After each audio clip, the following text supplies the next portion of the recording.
Hello everyone, Flapjack Pants here. Welcome back to another episode of the Let's Play series. Over the past few episodes, we made several farms, including our tree farm, that take up a lot of bone meal. Just so that in the future we don't run out of bone meal, today I want to spend some time making a bone meal farm.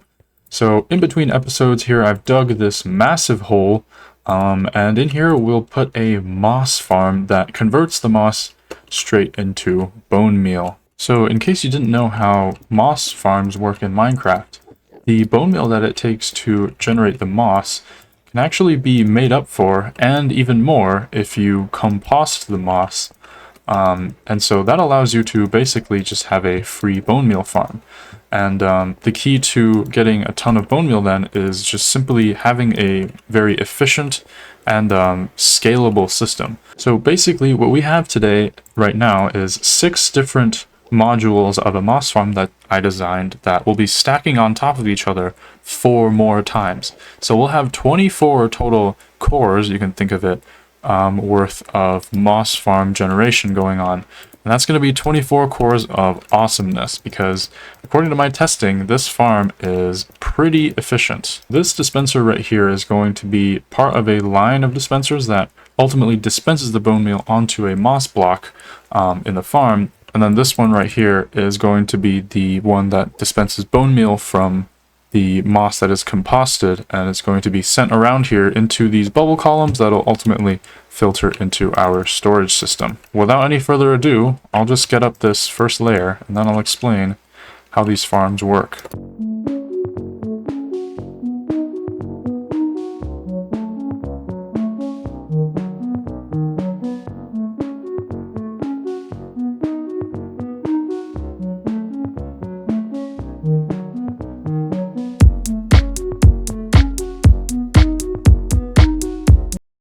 Oh shoot. I went AFK and I did not realize that my game was unpaused. This is, I guess there goes 200 some levels.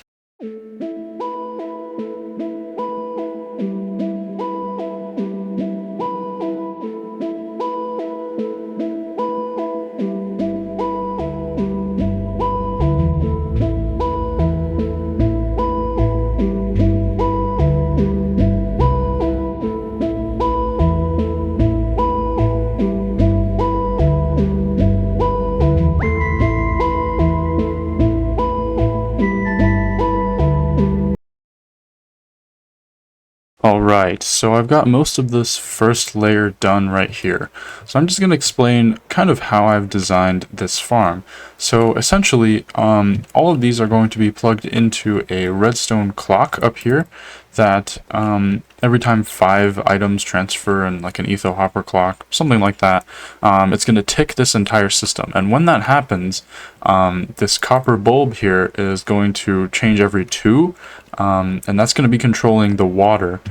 Now everything else is going to be powering pistons that push a bunch of stone from all of these stone generators towards the middle. Now you may notice that while I was building, I didn't put a piston right here, and of course there's no crying obsidian behind it, and that's because I'm going to be making sure that the middle block here is not destroyed. So of course moss can be pushed by pistons, but when they're laid out like this middle one is not going to be.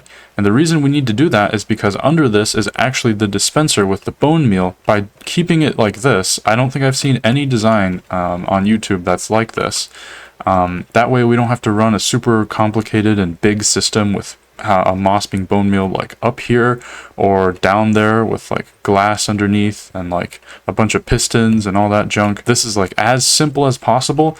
Now it might not be as efficient or fast as some of those designs, but I think it's definitely simpler. So I'll just finish up the redstone here for this layer, and then we can start adding even more on top of that.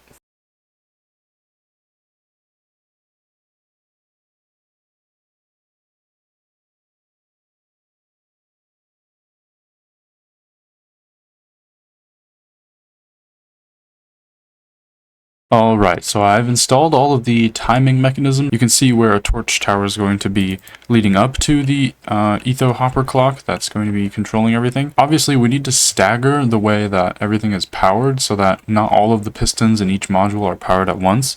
Because in my testing, I actually found out that that causes cobblestone to generate. And when cobblestone generates, moss cannot convert it, and so that'll just brick up the entire system. That's kind of the main constraint with this farm is, you know, how much cobblestone generates over time. And, you know, through many hours of testing, this current design generates 0. So hopefully in this world, I build it correctly, and that is still the case.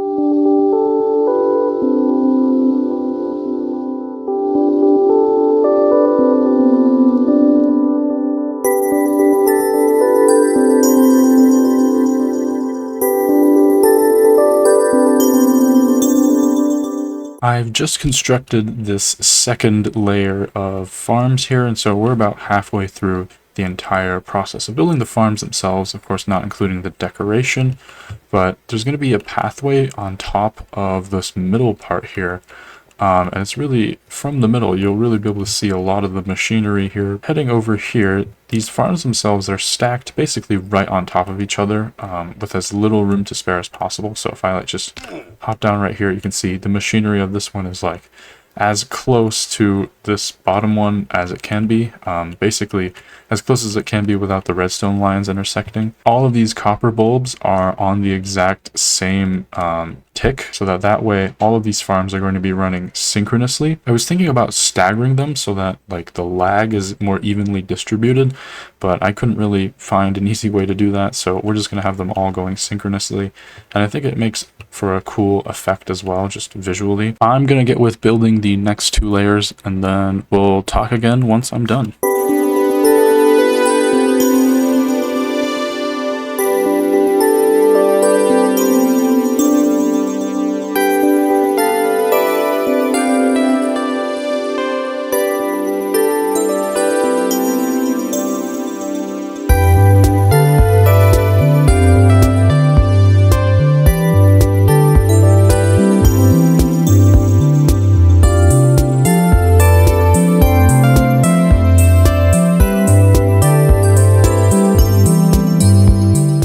Alright, so after a few hiccups, as you saw in that time lapse, I'm finally done with most of the redstone. So as you can see now, I've got the layers for the most part in. You can just think about how deep this used to go. Now it's full of moss farm, but I think we can start working on some of the decorations. It's been a hot second since I've traded with these guys, but this is how we're going to get our materials for decoration. As you can see right here, I'm kind of framing out some different sections, so there's going to be some nether wart on this soul sand, and then in the corners there's going to be columns of granite and bricks. That's because in the center I want to incorporate a little bit of moss in the build itself. I feel like that'd be pretty cool to, you know, include the resource that we're farming in the building. Of course, I've done this before with things like the kelp farm right here, and even the copper here for the super smelter. So having that kind of really ties our build together just a little bit more. These mobs are getting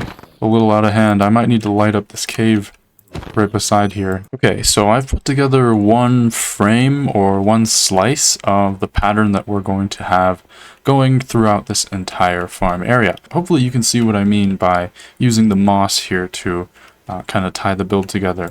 Using the nether wart and the bricks, you know, introducing these like reds and pinkish colors really contrasts with the green moss, and of course the moss that you'll see, you'll see from the platform in the middle I was talking about earlier. And then also here in the middle I used this purple blue terracotta here with honeycombs. This is a block I haven't built with before. Also, just because they really complement each other. The changes in brightness from the much darker terracotta to the very, very bright honeycomb, I think it really has an interesting contrast. So basically, I'm just going to tile a design similar to this every other frame here. So as you can see, this one's wider, that's just like this, but this one's a lot skinnier, and so it'll be a little bit different. That's just kind of how this farm is put together and how compact it is. I'll see you guys when I'm done with all of that.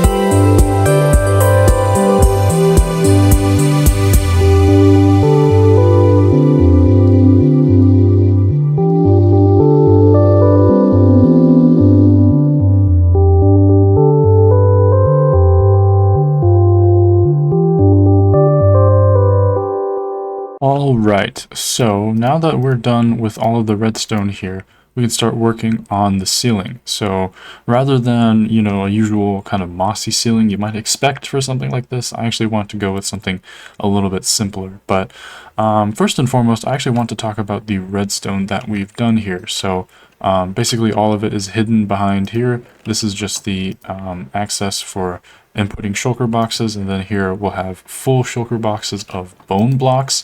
So basically what we've done here is there's going to be water streams from all of the bone meal outputs that are all streaming into these sorters right here. The reason we're using bone meal sorters, even though this only produces bone meal, is that there's a tiny chance that a little bit of moss manages to, I guess, somehow slip through the composters and end up in the item stream. That happens like once every 20 hours, but when it does happen, it has the potential to jam our crafters. So we use these here to filter only bone meal into a crafter right here that will craft up full blocks of bones, and then that gets put into a shulker box filler. All of this is connected to a chunk loader, as you can see right there, that we've set up. And so we can turn this on so that our entire farm is running even when we're not physically present here. So anyways, back to the ceiling here. I want to just kind of have a bit of a grid pattern to the ceiling, almost kind of like these frames here, but you can imagine on the roof, and instead of all these colors, they're going to be kind of wood colors. I think that'll really introduce a nice amount of depth. And then for lighting, every few blocks here, I'm going to put these shroom lights here into the ceiling. And in my testing, these actually provide a pretty good amount of lighting for this middle path, but not really much for the walls. And so in order to fix that, we'll be using a decent amount of lanterns.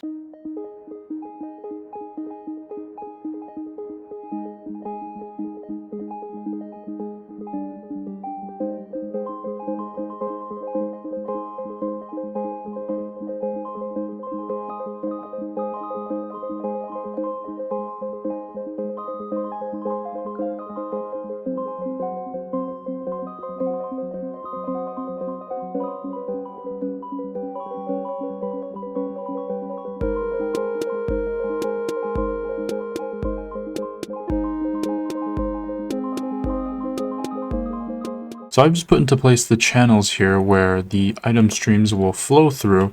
You can see that some of these are just here purely aesthetically, while these ones here with the packed ice and the iron blocks are actually going to be carrying items. One thing that I'd like to point out here is how I've used planks here to kind of get around the fact that you can only place one trapdoor per block. So obviously this is a pretty major problem when working with trapdoors. I've tried my best here to remedy it, just because when you're on the ground here, you're probably not going to even see the side of this block, and it's roughly the same color, so that's kind of my rationale behind this. I'd say overall though that using these trapdoors kind of creates like a slightly thicker kind of block, especially you can see it here at the tops of these frames, and I actually really like it. This is something that I used to do more in the past, but I might start doing this more again. So again, talking about colors now, I really used darker wood here in the spruce, and slightly darker in the jungle, as compared to the really vibrant like reds and pinks and greens going on all around here, just to provide a little bit of contrast and to keep your eyes drawn almost down.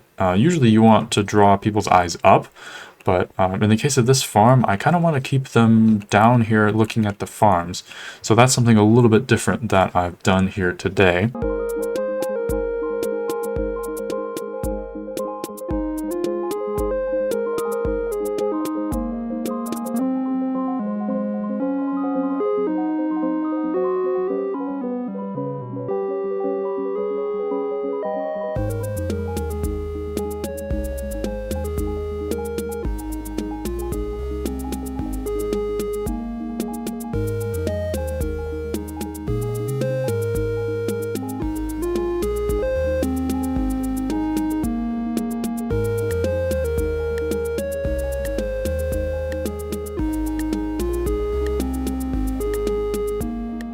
Alright, so we're completely done with the ceiling and all of the water collection systems.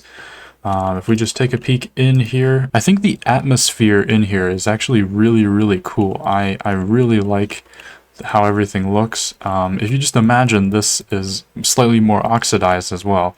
It's like a nice teal color that will contrast even better with all of the bricks and the nether wart. So now that we've set everything up, I think without anything more to do, I think it's about time we turn everything on and see if it works. So here goes nothing. Alright, so I'm in my second camera account here, and by the looks of things, everything is working pretty well here on this first layer. The second layer is doing okay as well. The efficiency of these farms is supposed to be pretty high. So whenever one bone meal batch gets used, as you can see, the pistons push in all of the stone until usually there's only just the middle part left, which is, of course, the part that cannot be destroyed. So I left about 9 pieces of bone meal in each dispenser, and I'm pretty sure that that is enough for this entire system to be self-sufficient here. So just scanning for any obvious problems. If we see any cobblestone, as I said earlier, we'll need to come down here and manually fix that. There's no real way around it. Just looking here, everything looks fine. So right now, it's going to take a little bit of time for the bone meal dispensers in here to fill themselves up. So that could take like maybe 10 or so minutes, I would estimate. So we need to wait for that to happen before we actually get any output here. While we wait for that, I want to kind of talk about the design that I went for. So of course, this is my own design, but I think I've really struck a decent balance between the speed and the efficiency of the system. So because the stone gets pushed in here from all 3 of these directions, it's actually pretty quick. I've timed it so that it's about as fast as it can be without generating cobblestone. If it's a little bit too quickly, I'm not exactly sure why, but that's when cobblestone gets produced and then everything bricks up. And so I think every hour this will produce us about 1.5 shulker boxes of bone blocks. That was in my creative test world, but in my creative test world things are a lot more laggy, so it wasn't exactly a fair comparison. So I'm interested to see how much this produces for us.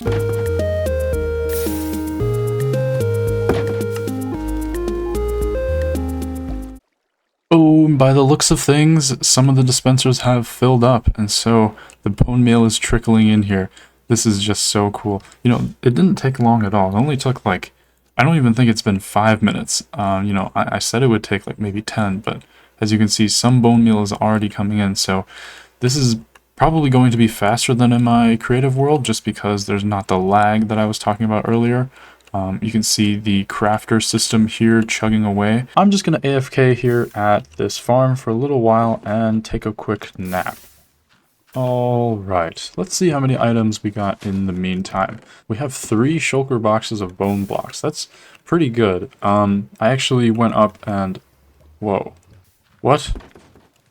Moss madness? This can't be!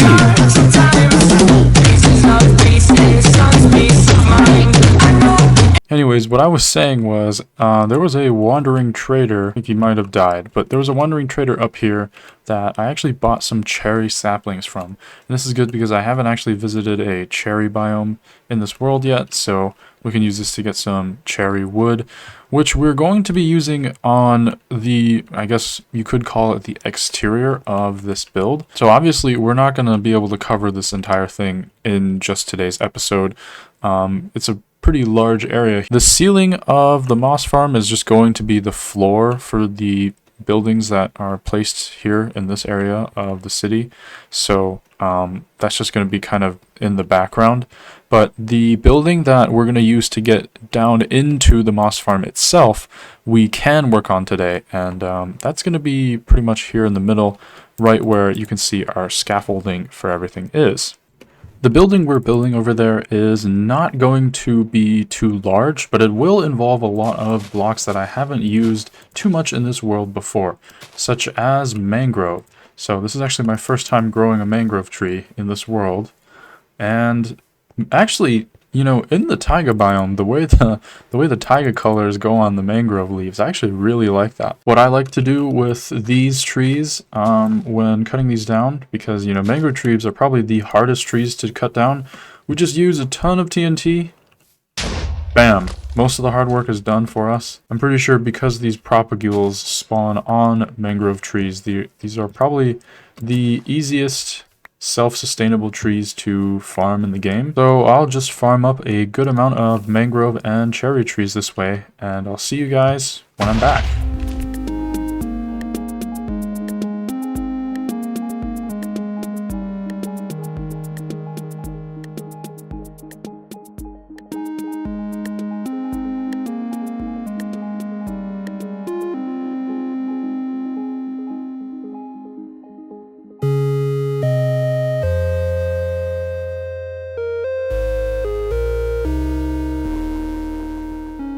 All right, so I've gathered up an inventory full of the materials that we're going to need for this build. It's been quite a while since we've just made a normal house in this city, so this could be a refreshing return to pace here. Basically, this first layer is just going to be mostly tough, and then at the top there's going to be a little bit of deep slate.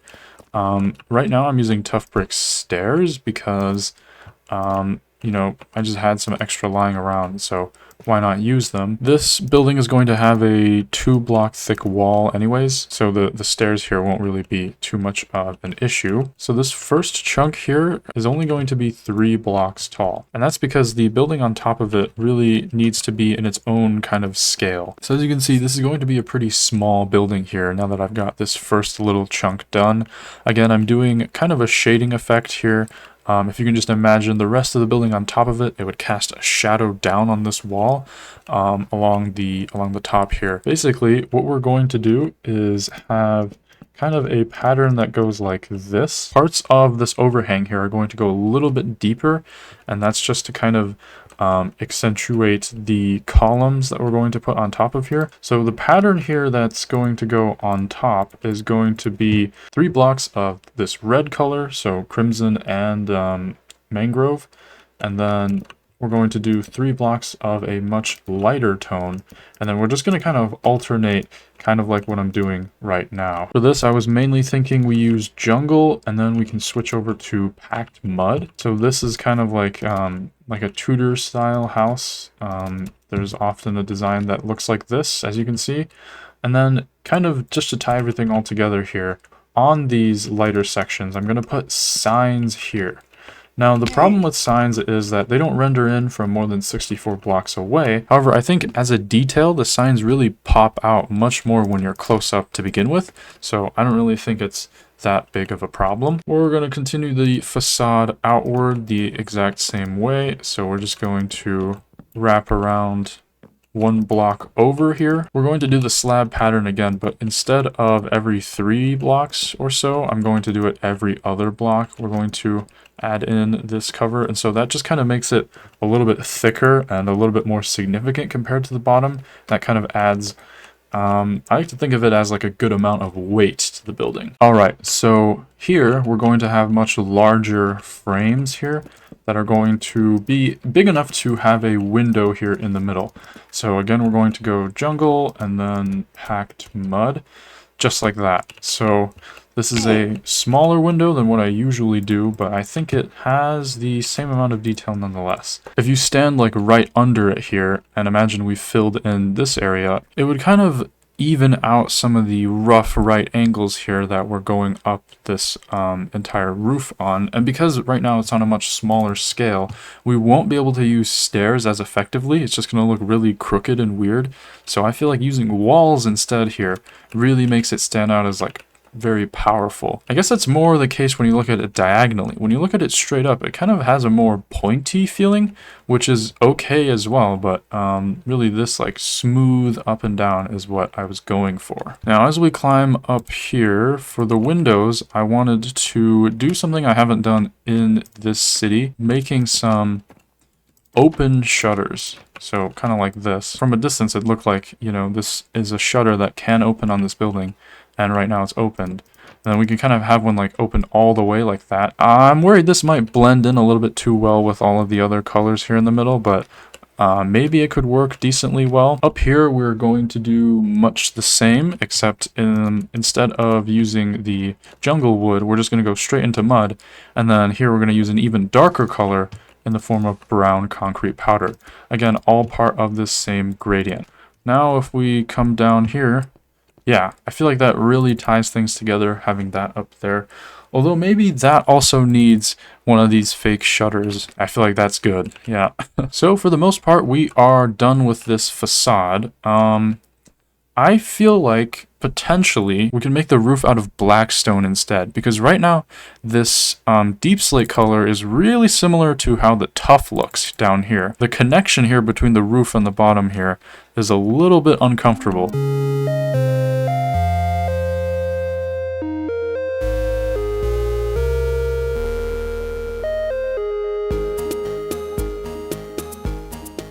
I think that's looking a lot more like it.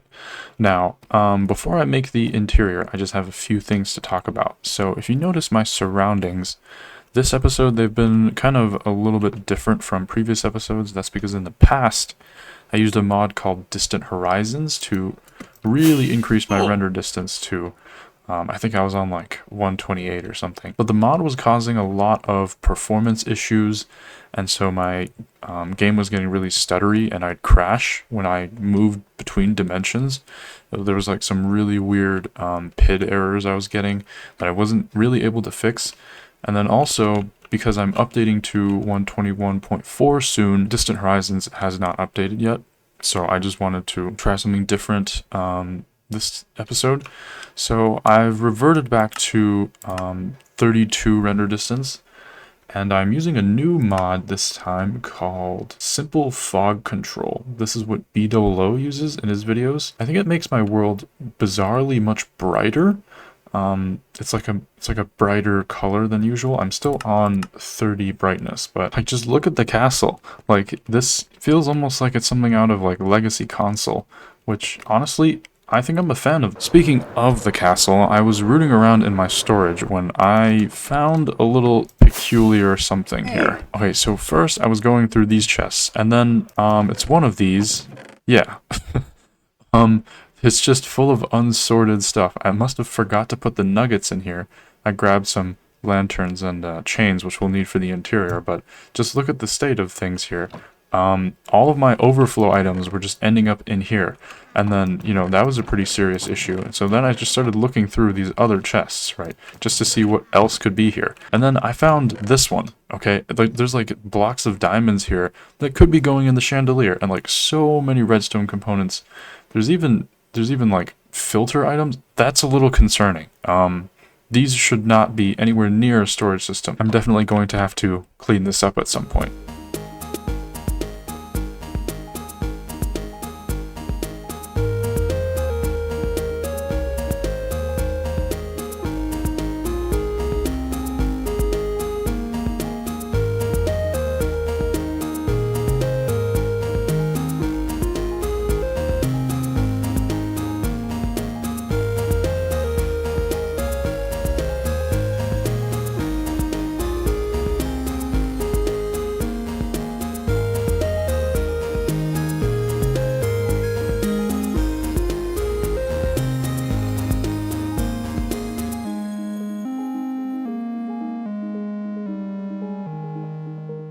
I think I get a little bit carried away at times. In between those clips there, I finished the entirety of the interior.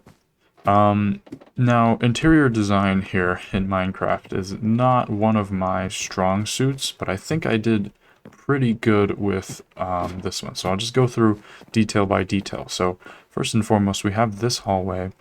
I have an armor stand here with orange because I think that really matches with the moss colors here. Pink does as well. They all complement each other here. The pink and the green kind of reminds me of watermelon, which is my favorite fruit. Anyways, I use a little trick here of putting the pot inside of this decorated pot, and then that allows you to put like a flower on top of it. I think this is a very nice little detail.